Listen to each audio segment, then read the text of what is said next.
बोलो जयकारा बोल मेरे श्री गुरु महाराज की जय।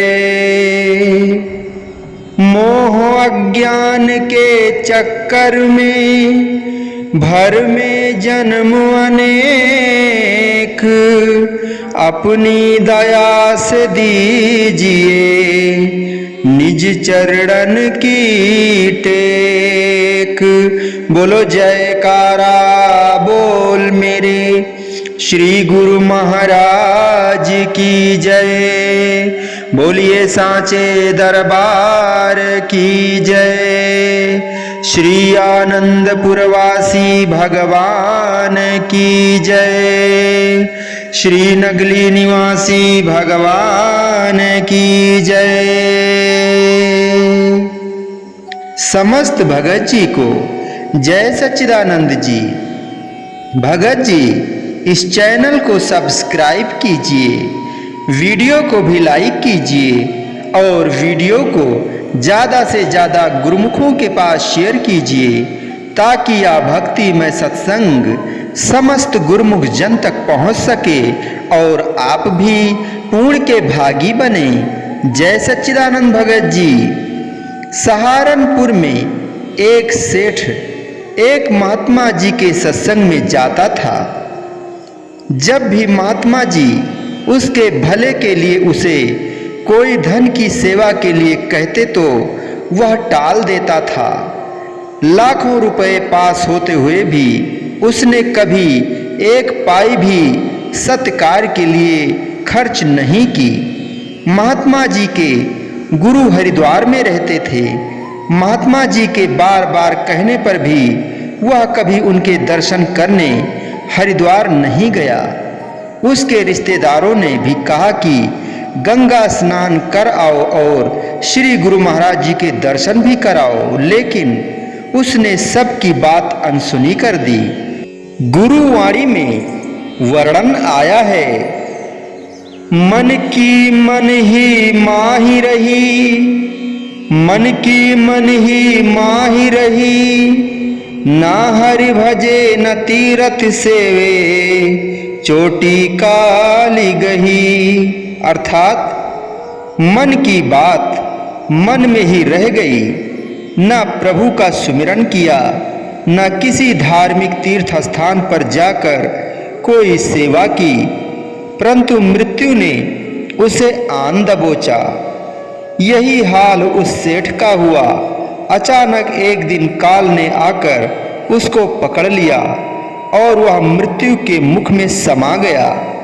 उसके रिश्तेदारों और बेटों ने सलाह की कि जीते जी तो यह हरिद्वार नहीं गया, अभी इसके मृतक शरीर को ही गंगा में प्रवाह कर दिया जाए। ऐसा सोचकर वह हरिद्वार की ओर रवाना हुए। जब लक्सर पहुंचे तो रात को थोड़ा विश्राम करने के लिए वहां रुके व सेठ के शरीर को एक खाली कोठरी में रखकर स्वयं सत्संग और गंगा स्नान की महिमा गाने लगे। दैव योग से उस कोठरी में एक कोढ़ी सोया हुआ था। उसने उनकी बातें सुनी। उसके मन में विचार आया कि यहाँ मरने की अपेक्षा क्यों न मैं हरिद्वार जाकर मरूं। पर वह यह सोचकर उदास हो गया कि उसे इस अवस्था में हरिद्वार कौन ले जाएगा।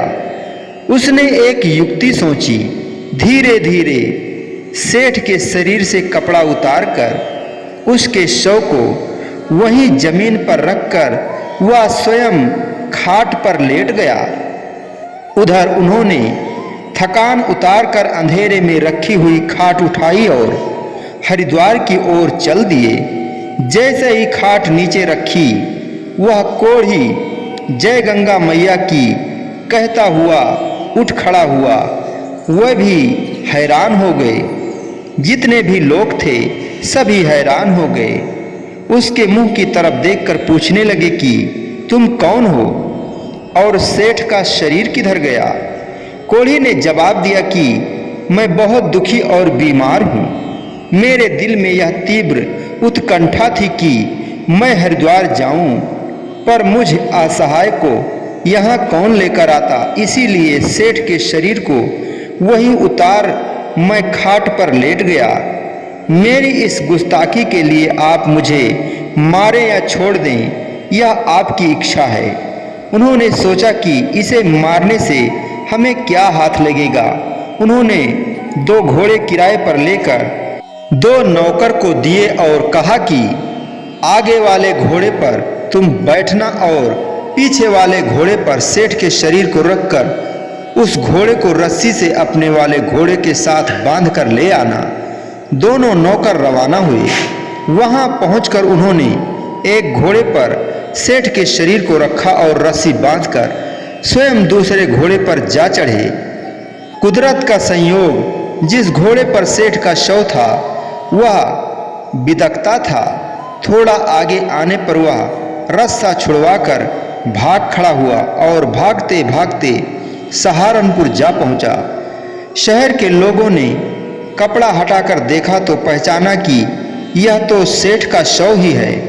सेठ के रिश्तेदारों ने शव का वहीं अग्निदाह संस्कार कर दिया और जो हरिद्वार गए थे उन्हें वापस बुला लिया, यह जानकर कि भाभी ही ऐसी होगी। वे उसकी अस्थियों को हरिद्वार में प्रवाह करने की सोचने लगे। उसकी अस्थियां एकत्र करके एक डिब्बे में डालकर उसमें एक कीमती कपड़ा, एक अंगूठी और चांदी का रुपया रखकर खादी के कपड़े से सिलकर एक बूढ़े ब्राह्मण को सौंप दिया। पूजा वगैरह का सब खर्चा देकर उससे कहा कि विधिवत इन अस्थियों को गंगा में प्रवाह कर देना। जैसे ही डिब्बा लेकर ब्राह्मण शहर से बाहर जंगल में आया तो उसे अचानक ख्याल आया कि मुझे जो दक्षिणा मिली है क्यों न उसे घर पर ही रख आऊं। यह सोचकर उस डिब्बे को लकड़ियों के एक ढेर के नीचे रखकर चला गया।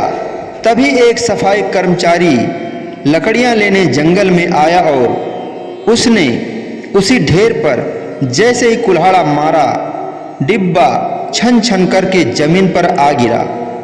उसने डिब्बा खोला और उसमें से कपड़ा, अंगूठी व चांदी का रुपया निकाल लिया। उन अस्थियों को वहीं गिराकर डिब्बा भी घर ले गया। ब्राह्मण घर से वापस आया तो वहां डिब्बा ना पाकर सोच में पड़ गया। उसने विचार किया कि यदि वह जाकर सच्चाई प्रकट करता है तो अवश्य उसे उनके क्रोध का सामना करना पड़ेगा। इसलिए उसने जाकर झूठ ही कह दिया कि वह अस्थियां प्रवाह कर आया है। अभी 2 ही दिन बीते थे कि सफाई कर्मचारी उस कपड़े की कमीज सिलवाकर उसी सेठ के घर पहनकर सफाई करने के लिए चला गया। सेठ की बहू ने देखते ही कहा कि यह तो हमारा ही कपड़ा है। कर्मचारी सब सच सच बता दिया कि कैसे यह कपड़ा व अन्य चीजें उसे जंगल से मिली। उससे सब वृतांत सुनकर उन्होंने उस बूढ़े ब्राह्मण को बुलवाया और उससे झूठ बोलने के लिए डांटने फटकारने लगे। तब ब्राह्मण ने कहा कि आप सोचो, जो 10 जवानों से भी हरिद्वार न पहुंच पाया वह एक मेरे बूढ़े ब्राह्मण द्वारा कैसे पहुंच सकता था। सच तो यह है कि प्रत्येक प्राणी के विचार न केवल उसके जीवित रहने तक काम करते हैं, अपितु शरीर छोड़ने के बाद भी वे अपना प्रभाव दिखाते हैं। इसीलिए किसी का कोई दोष नहीं, यह सब अपने विचारों की दृढ़ता का ही परिणाम है। शरीर छोड़ने के बाद अपने ख्यालों के अनुसार ही जीव की गति होती है। भगत त्रिलोचन जी ने कहा है, अंतकाल जो लक्ष्मी सिमरे, ऐसी चिंता माही जे मरे, सरप जोन बलि बलि अवतरे। भाव यह कि जो अंत समय धन में सूरत फंसा लेता है उसे बार बार सर्प योनि में जन्म लेना पड़ता है। उस ब्राह्मण ने कहा कि जहाँ उस सेठ का धन दबा पड़ा है उसकी आत्मा ने सर्प बनकर वहीं वास किया होगा। यह सुन सेठ के बेटों ने वहां जाकर देखा तो सचमुच ही एक फनी-अर सर्प वहां बैठा फुफकार रहा था। उसे मारकर बेटों ने उस धन को सफल करने की सोची, लेकिन माया के विषैले प्रभाव को अमृतमयी बनाना सरल कार्य नहीं। यह सामर्थ्य तो सत्पुरुषों के पास होती है जो माया को भक्ति रूप बनाकर दुखदाई से सुखदाई बना देते हैं। सेठ के बेटों ने अपने मन के ख्यालों से उस धनराज से एक धर्मशाला बनवाई। जैसे ही सेठ का कमाया हुआ धन धर्मशाला में लगा तो उसकी आत्मा ने प्रेत योनि में जाकर उसमें वास कर लिया। पुनः वर्णन करते हैं कि अंत काल जे मंदर सिमरे ऐसी चिंता माहिजे मरे प्रेत जोनि बलि बलि अवतरे। अंत समय जिसकी सूरत अपने घर की ओर चली जाती है तो उसे प्रेत योनि में जन्म लेना पड़ता है। जो भी मुसाफिर उस धर्मशाला में आकर रहता उसे वह प्रेत बहुत तंग करता। आखिर पूरे शहर में यह बात फैल गई कि इस धर्मशाला में प्रेत रहता है।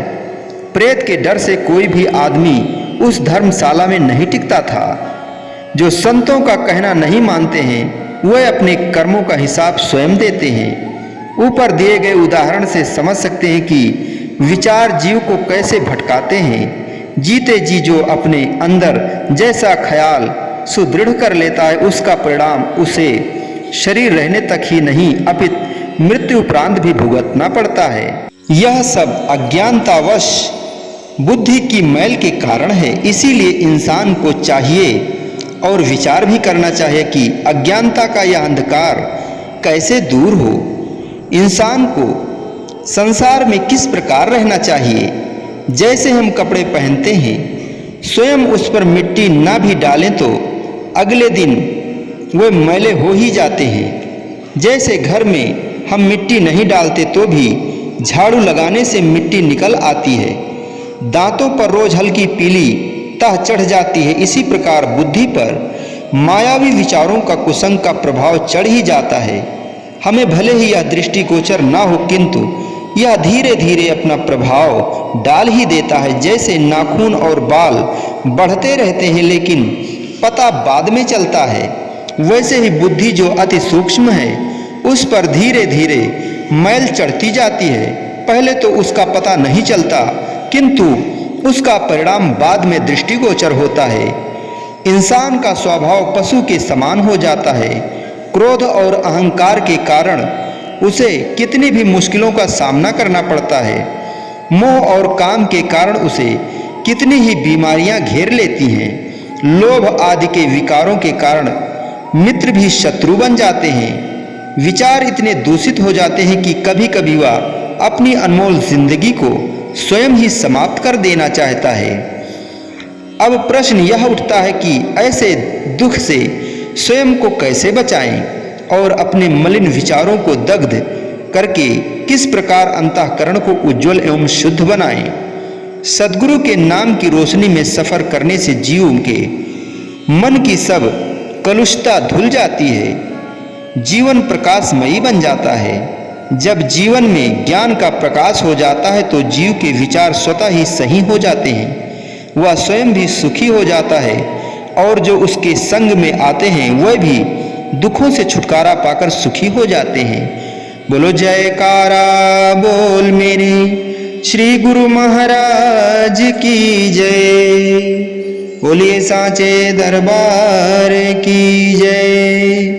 श्री आनंदपुरवासी भगवान की जय। श्री नगली निवासी भगवान की जय। समस्त भगत जी को जय सच्चिदानंद जी।